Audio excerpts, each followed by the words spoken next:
បាទសួស្តីបាទបងប្អូនទាំងអស់គ្នាបាទអានេះគឺជាសបុករបស់ Kia Morning Zone 807នេះបងបាទ06ដាក់ត្រូវដូចគ្នា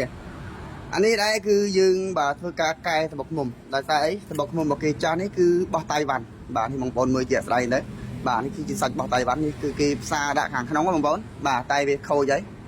បាទបោះតៃវ៉ាន់ដាក់ទៅគឺវាអត់បាត់ឆេកទេហើយវាមានលក្ខណៈគឺវាខូចហើយអានេះពេលដែលវាឆេះទៅវាលន់រឹង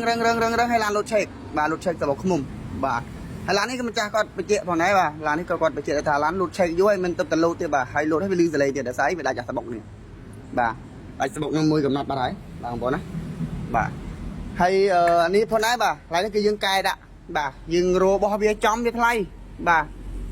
បើរបស់វាចំហ្មងវាថ្លៃបងប្អូនបាទថ្លៃវានឹងខ្ពស់គួរសមដែរហើយក៏ពិបាករោបងប្អូនណានេះរបស់ Kia Morning មិនដំណោះស្រាយរបស់យើងគឺយើងធ្វើការកែដាក់បាទនេះគឺកែដាក់សបុកស៊ីនបងប្អូនបាទសបុកស៊ីនគាត់ថាវាមិនមែនរបស់ Kia Morning ចំទេបងប្អូនណាបាទវារបស់ស៊ីនបាទតែបងប្អូននេះមើលជាក់ស្ដែងមកសាច់ខាងក្នុងគឺនៅល្អហើយដែរតានេះទៀតបងប្អូនណាបាទមើលឃើញបងប្អូនអើយល្ងឹតឈឹងអញ្ចឹងបាទ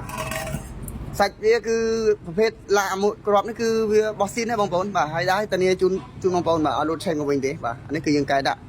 បងប្អូនមួយចំនួនធំគាត់សួរយើងថាមានរបស់អាហ្នឹងអត់អស់ជាចំអត់បាទមានជំរឿច្រើនបងប្អូនមានជំរឿច្រើនយើងចង់ដាក់អាបោះស៊ីនវាចង់វិញក៏បានបាទហើយយើងចង់កែដាក់ចឹងក៏បានដែរប៉ុន្តែដែល sale បានច្រើនបាទកាត់បន្ថយការចំណាយបានច្រើនគឺយើងកែដាក់បងប្អូនណាយើងកែដាក់បោះស៊ីននេះទៅបាទធានាបញ្ហាឆេកដូចគ្នាអត់លូតឆេកទេស៊ីសាំងតិចសម្លេងស្ងាត់ចំបងប្អូនណាបាទនេះរបស់វាចាស់នេះបងប្អូននេះរបស់វាចាស់ដែលយើងកាត់ចេញមកបាទនេះបោះតៃវ៉ាន់ទេបងប្អូនណាហ្នឹងហើយបើតែយើងបងប្អូនមានបញ្ហាអាចតាក់ទងមកបានអូខេបាយបាយ